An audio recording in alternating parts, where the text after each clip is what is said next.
The Great Depression sent millions into poverty, resulted in breadlines, bank runs, and otherwise the collapse of the global economy. It's almost been 100 years since this catastrophic event, so what caused it? Well, economists can't really agree, and it could happen again. The Great Depression was the most severe and longest economic downturn in modern history. Lasting from 1929 to 1939, the Depression wasn't just a downturn for the United States, it permeated throughout the entire world's economy. It caused massive unemployment, spiking to 25%, incredible declines in prices through deflation, bank runs, and high poverty and homelessness.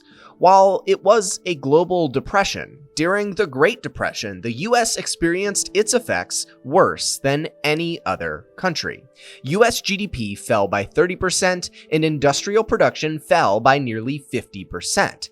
To put this in perspective to something most viewers of this video are likely aware of, the recession of 2007 to 2009 only had a GDP decline of 4.3% and unemployment only rose to less than 10%.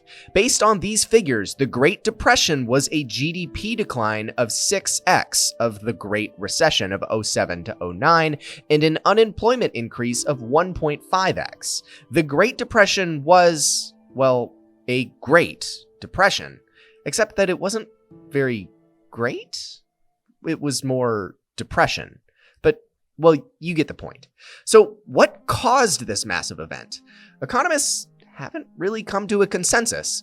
Generally speaking, though, scholars agree on 4 main causes: the stock market, banking panics, the Federal Reserve, and the gold standard. First, the stock market in years prior had risen to never-before-seen levels and had become financed heavily on debt, known as margin. People took out debt to buy stocks purely because they thought the market would always go up. What this meant is that once prices started to fall a little in 1929, shares on margin started getting liquidated, sold to satisfy the debt, and so on, leading to total stock market collapse. In a 2-month period in 1929, stocks had fallen 33%. Confidence in the market was gone, and with it went consumer spending and any other investment opportunity. To follow this, in the early 1930s there were several banking panics and continuing contractions in GDP and production. These banking panics consisted of customers worried that the banks didn't actually have the cash to back up people's deposits, making them worried that the money they thought they had wasn't actually there. By 1933, this uncertainty around banking meant that 20% of all banks in existence just 3 years prior had already failed. It was so bad that in the US, FDR actually shut down all banks for 4 days so they could prove that they were solvent or had enough money to the US government. Again, these failures tanked consumer confidence, and no bank was willing to lend money to investors.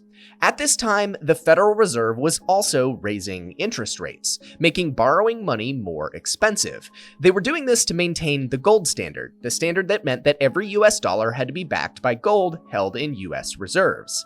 As the interest rates reduced the supply of money, again, people stopped spending. The gold standard caused foreign trade imbalances too, causing a back-and-forth cycle of foreign banks raising interest rates, causing greater unemployment, causing lesser output, and so on. It was a death spiral. While experts don't really agree on the exact cause of the Great Depression other than sort of these 4 general ideas, experts also don't agree on how we managed to recover from the Great Depression. Countries like England abandoned the gold standard in 1931, giving them a fairly quick recovery in comparison to other countries. The US also devalued its currency in 1933, but again, we didn't exit until 1939. Legislation like the New Deal in the US and increased defense spending for World War II and social programs played a huge role in increasing consumer spending and ultimately probably pulling the world out of the largest economic crash in history. So, what did cause the Great Depression? Unfortunately, it was fairly standard events. Events that could happen again even in modern economies. Since the Great Depression wasn't set off by some great event, it still stands as an ominous bit of history, constantly making investors and economists wonder whether history will ever repeat.